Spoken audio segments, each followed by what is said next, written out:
আসসালামু আলাইকুম ওরহমতুল্লাহি ওবরকাতু। 2026 বিএনপির জন্য দুঃস্বপ্ন কেন বললেন পিনাকি ভট্টাচার্য দাদা এই কথাটি? তো সম্পূর্ণ ভিডিওটি দেখেন, দেখলে পরে অবশ্যই বুঝতে পারবেন এই কথার ব্যাখ্যা এবং সম্পূর্ণ বিস্তারিত দেওয়া হইল ভিডিওতে। তো সবাইকে অনুরোধ করব সম্পূর্ণ ভিডিওটি দেখবেন, দেখার পরে আপনাদের মতামত জানাবেন। ধন্যবাদ সবাইকে। টাইটেল দেখে ভাইবেন না যে 2026 শুধু বিএনপির জন্য একটা দুঃস্বপ্নের বছর হবে। 2026 ফ্যাসি বিরোধী সবার জন্য দুঃস্বপ্নের বছর হইতে পারে।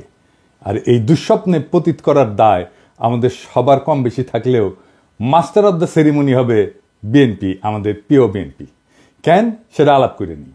আমি কয়েকদিন আগে একটা ভিডিও করেছিলাম যে বিএনপির কেরা উঠিছে, সেখানে আমি বলছি যে বিএনপি কেন এত নির্বাচন করে। আর সালাউদ্দিন সাহেব কইছে নির্বাচন দেরি করার পিছনে যুক্তিটা কি সেটা দিতে হবে। আমি কইছিলাম যুক্তিটা আমি দেব। তো ক্যারা উঠলে বুঝছেন তো কোন ক্যারা, ওইটাই। ওই ক্যারাতে মানুষ যেমন উত্তেজিত হইয়া যায়, তেমন বিএনপি 2025 সালে খুব উত্তেজিত হয়ে উঠছে। এই উত্তেজনার স্বপ্ন দোষ হবে 2026 সালে। আমি বানাইয়া কিছু বলতেছি না। বিএনপি মানে জিয়াউর রহমানের আদর্শের বিএনপি আমার খুব পছন্দের দল। আর হাসিনার ফ্যাসিস্ট আগ্রাসন থেকে সবচেয়ে বেশি মাইর খেয়া কিচ্ছু করতে না পারার দল হইল বিএনপি। এরা মাইর খেয়েছে ছাত্রদের কারণে, আজকে তাদের জীবন বাঁচাইতে পারছে। দেখেন রিজভি ভাই কি বলে। ভেঙে বিশেষ করে স্কুল কলেজের মাসুম বাচ্চারা নিজেদের জীবন দিয়ে রক্ত ঝরিয়ে আমাদের কাছকে মুক্ত করেছে, গোটা জাতিকে মুক্ত করেছে। আমি আজকে সেই সমস্ত মাসুম বাচ্চা, স্কুল কলেজের সে সমস্ত ছাত্র ছাত্রীদের যাদের শহীদি আত্মত্যাগের মধ্যে দিয়ে আজকে গোটা জাতি মুক্তি লাভ করেছে এক ভয়ঙ্কর ফ্যাসিবাদ থেকে, সেই সব শহীদদের প্রতি আমার গভীর শ্রদ্ধা জানাচ্ছি। আমি শ্রদ্ধা জানাচ্ছি যারা পঙ্গুত্ব বরণ করেছে, যাদের চোখ চলে গেছে, যাদের পা চলে গেছে, আমি তাদের প্রতিও শ্রদ্ধা জ্ঞাপন করছি। আর পাশাপাশি আমি একটু বলতে চাই, সারা বাংলাদেশের আজকে গণতন্ত্রের যে বিজয় হয়েছে, এইটা আমাদেরকে, এই উল্লাসকে আমাদেরকে সংহত করতে হবে।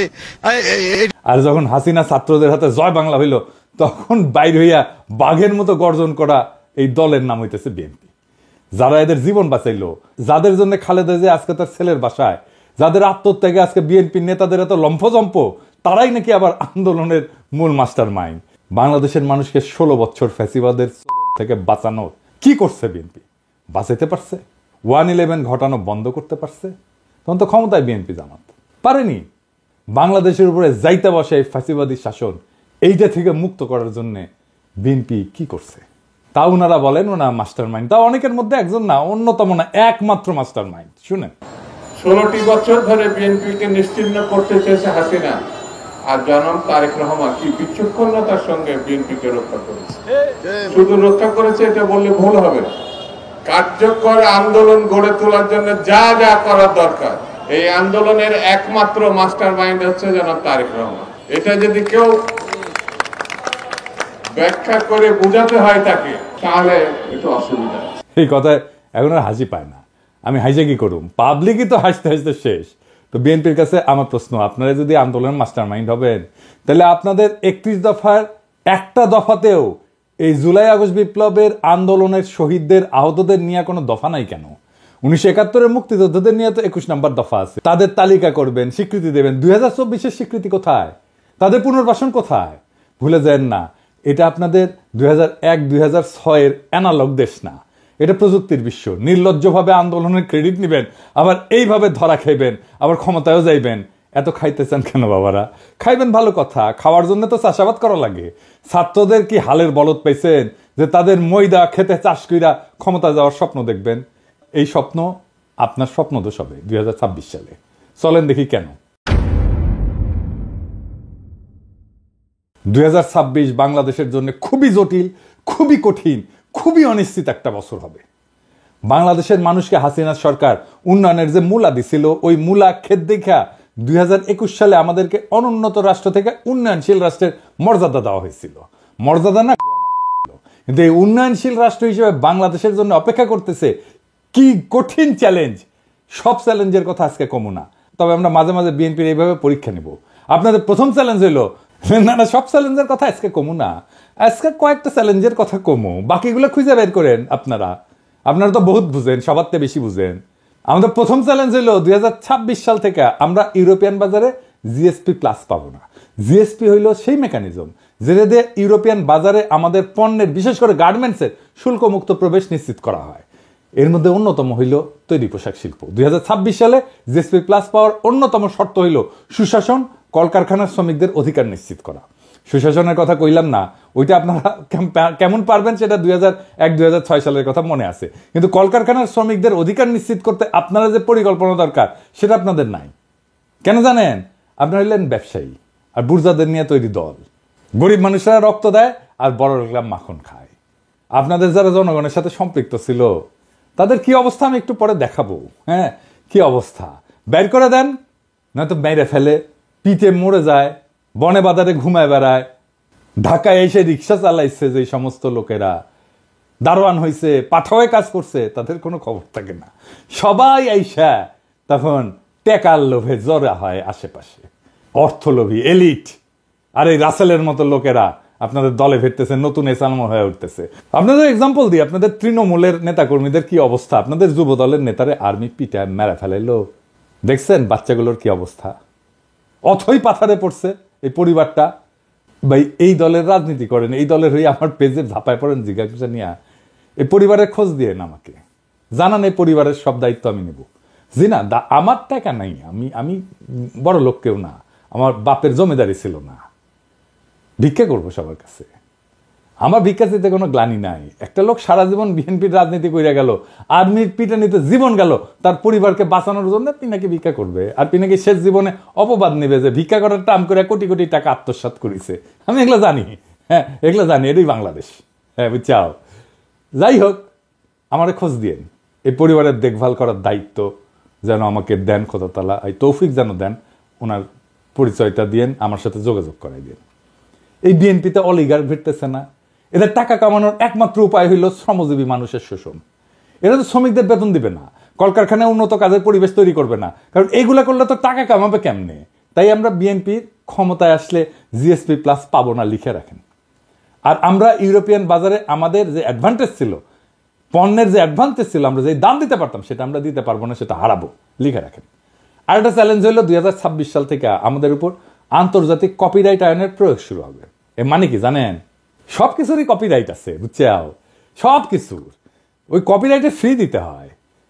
বইয়ের যেমন কপিরাইট থাকে, আমি অবশ্য বইয়ের কপিরাইটের ফি পাই না, আমি কপিরাইট ছেড়ে দিচ্ছি। সেজন্য দেখেছেন না মেলা বই আবার ছাপা হয়ে খালি বিক্রি হয়, কিন্তু এটা পয়সা কালে আমি পাই না।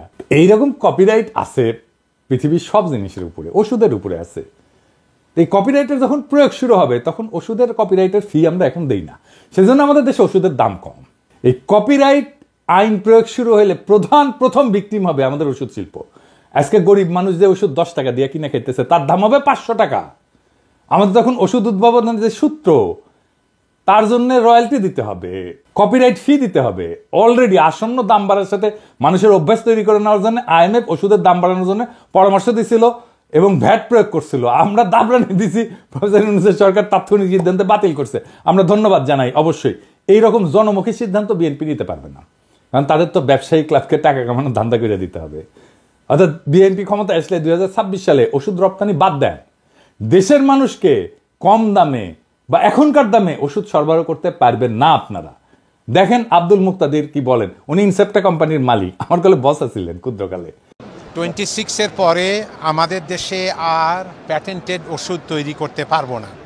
সেগুলির জন্য আমাদেরকে রয়্যালটি দিতে হবে এবং অনেক ওষুধের দামই এমন হতে পারে, যেমন একটা এক্সাম্পল দেই আপনাদেরকে। আপনারা যদি হেপাটাইটিস সি এর আমরা যে ওষুধটা বাংলাদেশে তৈরি করি সেটার দাম হলো মাত্র $6, আর সেটা বাইরে বিক্রি হয় $1000 একটি ট্যাবলেট। তাহলে আমরা যেটা $6 বাংলাদেশে দিচ্ছি, ওটা $1000 তো মানুষ খেতে পারবে না, এবং একটা ট্রিটমেন্ট হলো 87টা ট্যাবলেট খেতে হয় একবারে। তো বাংলাদেশের কোন লোক হেপাটাইটিস সি হলে পারে $87,000 দিয়ে এটা খেতে পারবে? দেখেছেন কি ধাইয়া আসতেছে। এরপরে চ্যালেঞ্জ হইল বিদেশিরা আমাদের যে সহজ শর্তে ঋণ দেয় সেটা বন্ধ হয়ে যাবে। আমাদের তখন উন্নয়ন বাজেটের ঘাটতি মোকাবেলা করতে বাণিজ্যিক হারে বৈদেশিক ঋণ নিতে হবে। তাইলে বুঝতে পারতেছেন সুদ দিয়া ঋণ নিতে হবে। ওই টাকাটা আমরা কেমনে পাবো? ওই টাকাটা উপার্জন করবো কত? উপার্জন করে তো সুদ শোধ দিতে হবে। আভ্যন্তরীণ অর্থনৈতিক সক্ষমতা তৈরি করে তারপরে ওই সুদটা শোধ দিতে হবে। এটা কেমনে করবেন আপনারা জানেন? আপনাদের কাউকে তো কোনোদিন এইসব নিয়ে কথা কইতে দেখি না। এইসব ফাও মজা করার দিন শেষ। বিএনপির যারা ভাবতেছেন যে ক্ষমতা এসে 16 বছরে ক্ষুধা মিটাবেন, তাদের জন্য এক বালতি সমবেদনা রইল। এইরকম প্রস্তুতি নিয়ে ক্ষমতা আসলে পাবলিক টাইনে নামায় দিবে যদি দায়িত্ব নিতে না জানেন। 4 নম্বর হইতেছে আমেরিকান সাহায্য বন্ধ হয়ে গেছে। সারা দুনিয়ায় আমাদের তৃতীয় সাহায্যদাতা দেশ ছিল আমেরিকা এই ট্রাম্প আসার পরে। 1 আর 2 নম্বর হইতেছে জাপান আর ইংল্যান্ড। 2022 সালে কত টাকা দিছিল আমেরিকা তারা জানেন? আমেরিকা, শুধু আমেরিকা, $32 বিলিয়ন। এই টাকাটা হাওয়া হয়ে যাবে। কই পাবেন সেটা? $32 বিলিয়ন তো লাগবে, তাইলে কেমনে সামাল দেবেন? কোত্থেকে পাবেন? আমাদের পাছা ঢাকতে সামনে উদাম হয় আর সামনে ঢাকতে পাছা উদাম হয়। পারবেন এই টাকার বিকল্প যোগান দিতে? পারবেন না ভাই। দেখেছেন তো IMF $4-5 বিলিয়ন দিতে কিরকম প্যারাপ্যারি করে। $32 বিলিয়ন কোটি থেকে পাবেন। তবে এইসব চ্যালেঞ্জের সমাধান আমাদের জানা আছে, কারণ আমরা গত 10 বছর যখন হাসিনারে খেদানোর আন্দোলন করেছি, তখন আমরা এটা নিয়ে কাজ করে রাখছি, ঠিক করে রাখছি। হাসিনা জয় বাংলা হইলে আমাদের কি কি করা লাগবে, এই সংকট মোকাবেলা করার জন্য কি কি করা লাগবে, সেটা আমাদের প্ল্যান করা আছে। তার প্রথম পদক্ষেপই ছিল প্রফেসর ইউনূসের মতো বিশ্ববরণ্য ব্যক্তিকে প্রধান উপদেষ্টা পদে বসানো। আলহামদুলিল্লাহ আমরা এটা পারছি, উনি রাজি হয়েছেন। তিনি এমন একজন মানুষ যার আন্তর্জাতিক খ্যাতির কথা বিবেচনা করে বিশ্ব নেতারা আমাদের অভূতপূর্ব সুযোগ দেবেন এবং দিতেছেন। ট্রাম্প সব সাহায্য বন্ধ করে দিলেও রোহিঙ্গা ক্যাম্পে সাহায্য বন্ধ করে নাই। কাদের কারণে? আমাদের সরকারের কারণে, প্রফেসর ইউনূসের কারণে।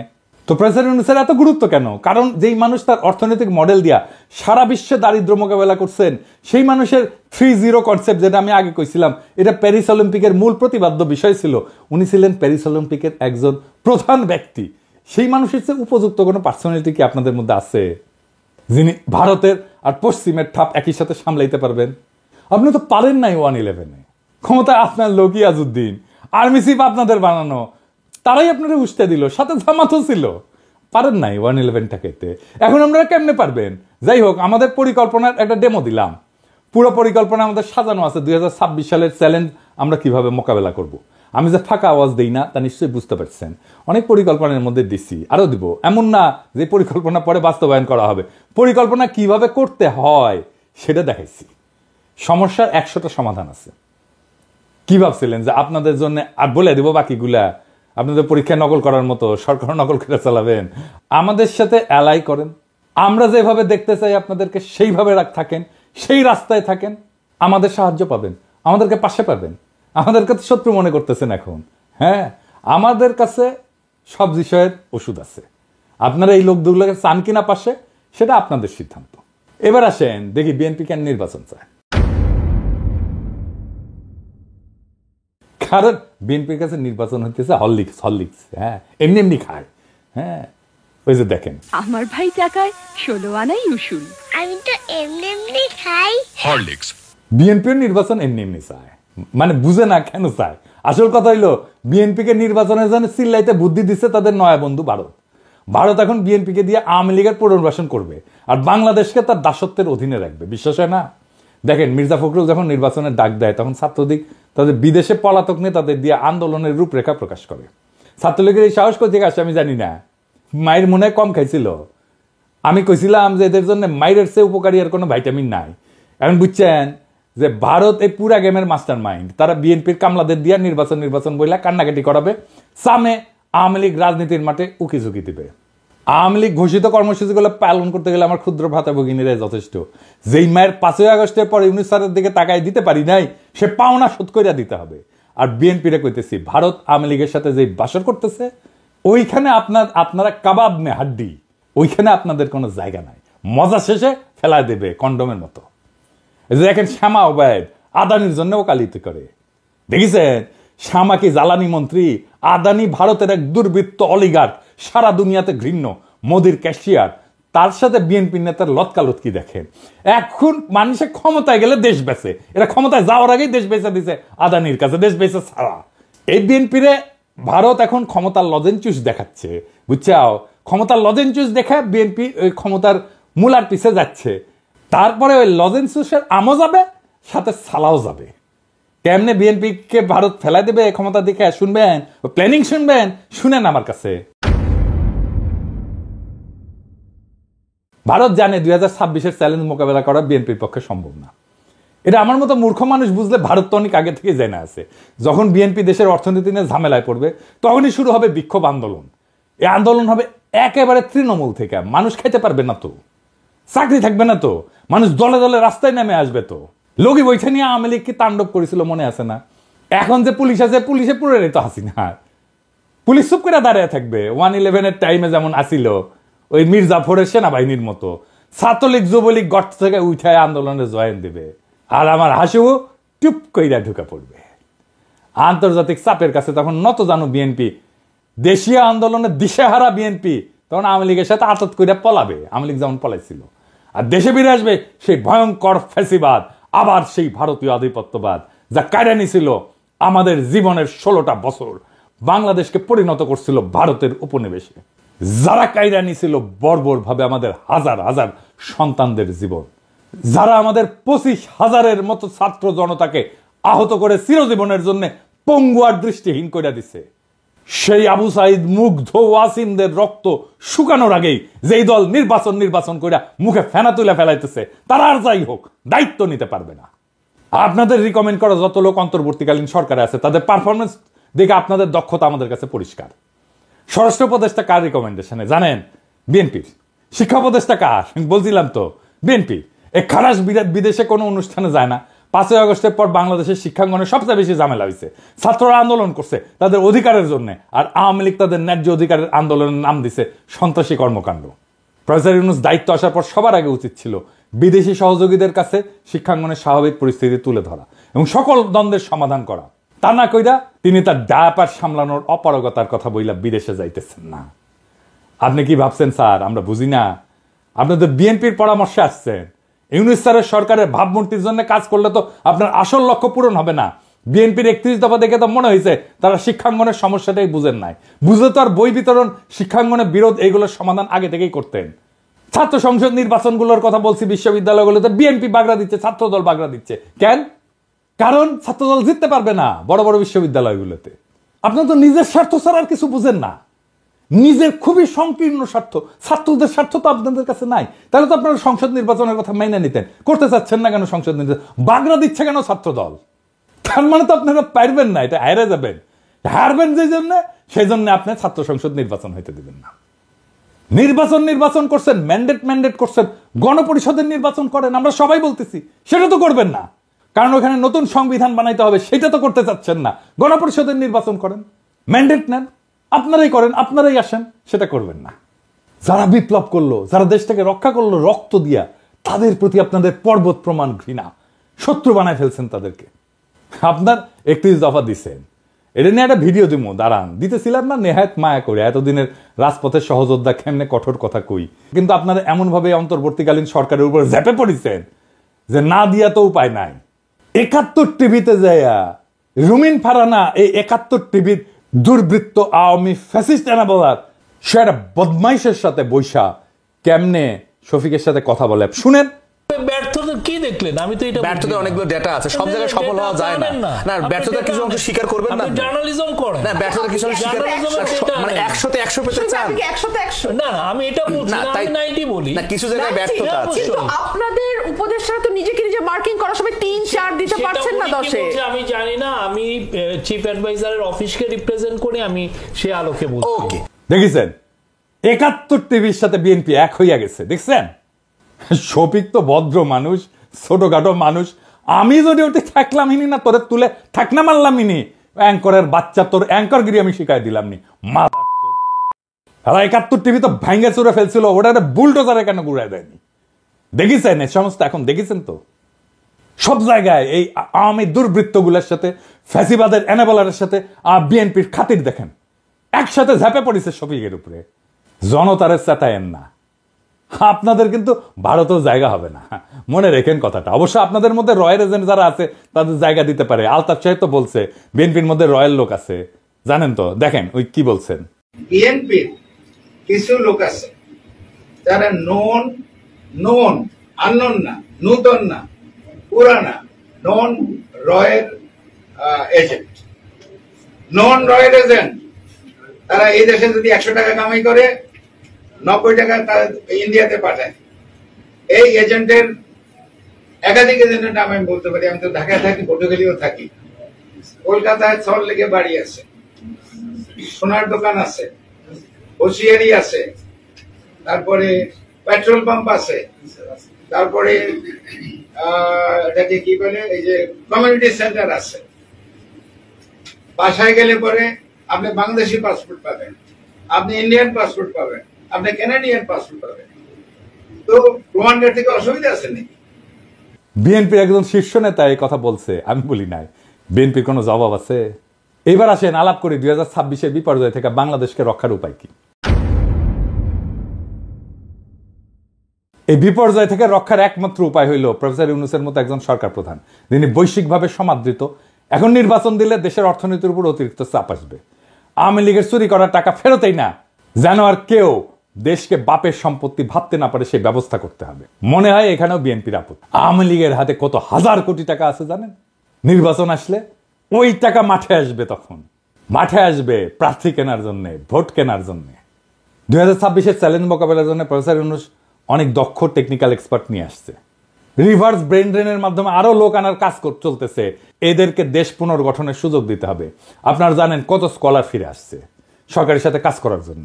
সোয়াসের মুস্তাক ভাই আসছে, ইকোনমিস্ট আনিস ভাই আসছে, বিদায় আশিক আসছে, খলিল ভাই আসছে, আরো কত নাম কমো প্রত্যেকে কাজ করতেছে এই ধ্বংস হয়ে যাওয়া দেশটাকে আবার ঠিকঠাক করতে। জুলাই গণহত্যার বিচার শেষ করতে হবে। আপনারা 31 দফায় যেহেতু এগুলো রাখেন নাই, তাই আপনাদের উপর আমাদের কোনো ভরসা নাই। আগামীর যুগ জেনারেটিভ এআই এর যুগ। আমাদের তথ্য প্রযুক্তি খাতে অনেক দক্ষ লোক দরকার। হাসিনার চুরির অত্যাচারে এমন দক্ষ যত লোক দেশ থেকে চলে গেছে, তাদেরকে আবার আমরা ফিরে আনবো।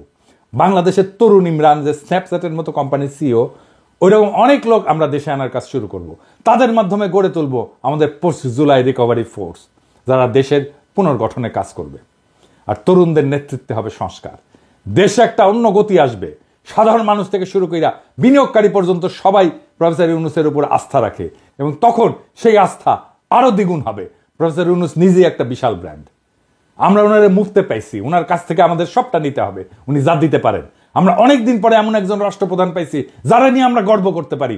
ওনার নেতৃত্বে আমরা দেশের হারানো অর্থনৈতিক সক্ষমতা ফিরে না আসা পর্যন্ত উনারে হারাইতে চাই না। ওনার সরকারের অনেক দুর্বলতা আছে, কিন্তু প্রফেসর ইউনূস একাই 100। ওনারে শান্তি মতো কাজ করতে দেন। আমরা আগায় যাব দুর্বার গতিতে।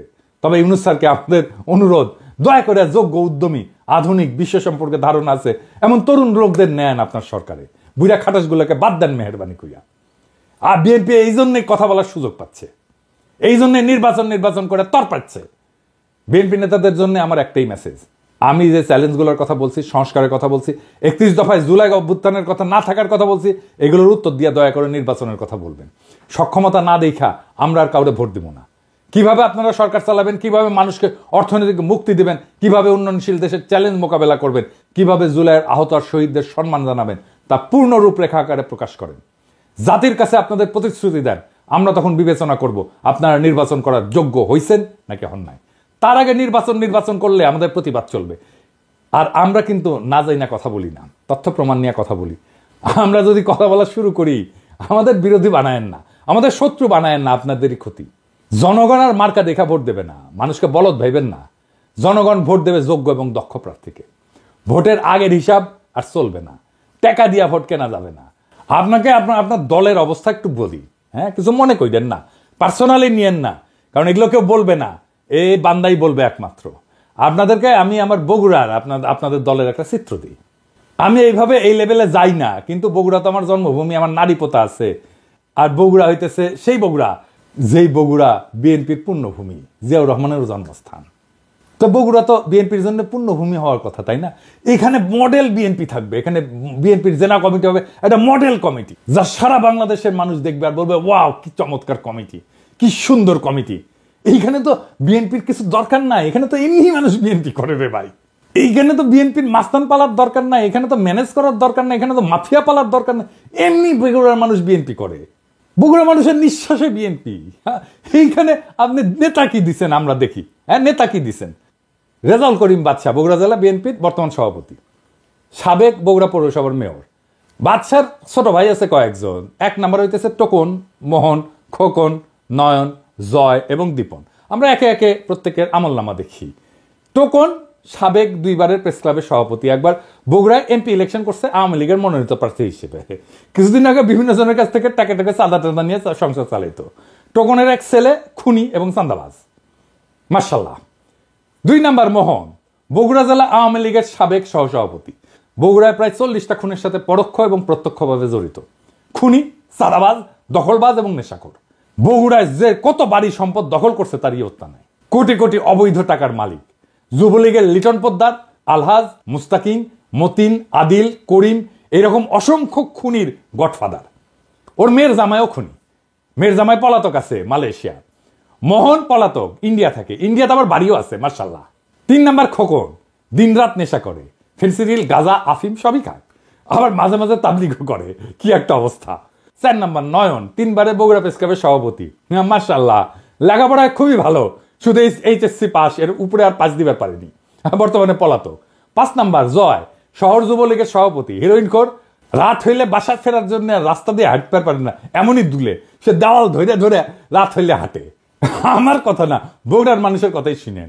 দীপন 6 নাম্বার, ফেন্সিডিল খোর। ফেন্সিডিল বিক্রেতার কাছ থেকে মোহনের ভাই হিসেবে ফ্রি ফেন্সিডিল পায়। বগুড়ার মানুষ এই দুর্বৃত্ত পরিবারের কাছে জিম্মি। 1 ভাই বিএনপি, 1 ভাই আওয়ামী লীগ, 1 ভাই যুবলীগ, 2 ভাই হাসিনার চাটুকার সাংবাদিক। এদের বাপের নাম আলম দারোগা। এ কিন্তু বগুড়ার স্থায়ী বাসিন্দাও না। এই আলম দারোগা বরিশালের মানুষ, সিপাহী থেকে দারোগা হয়েছে, বগুড়ায় রিটায়ার করছে। রিটায়ারের পরে নোট বইয়ের ব্যবসা করতো। বাদশাহ মোহনও নোট বইয়ের ব্যবসা করতো। ভাই এই লোকের বগুড়ার প্রতি বিন্দু মাত্র কমিটমেন্ট আছে?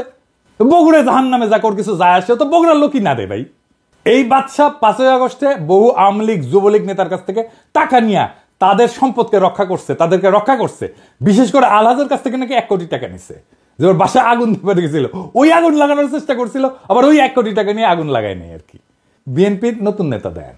এই লোক বিএনপির নেতা থাকলে বিএনপিকে আমাদের বলতে হবে কেন এই লোক বিএনপির জন্য বগুড়াতে অপরিহার্য। মানে একই পরিবার বিএনপি আওয়ামী লীগ ভাগ হইয়া সারা শহরে রাহাজানি করবে আর জনগণ মুখ বুঝা সহ্য করবে? হ্যাঁ, এত বোকা ভাবেন বগুড়ার লোককে? এই পরিবারের কাছ থেকে বগুড়ার মানুষকে রক্ষা করতে হবে।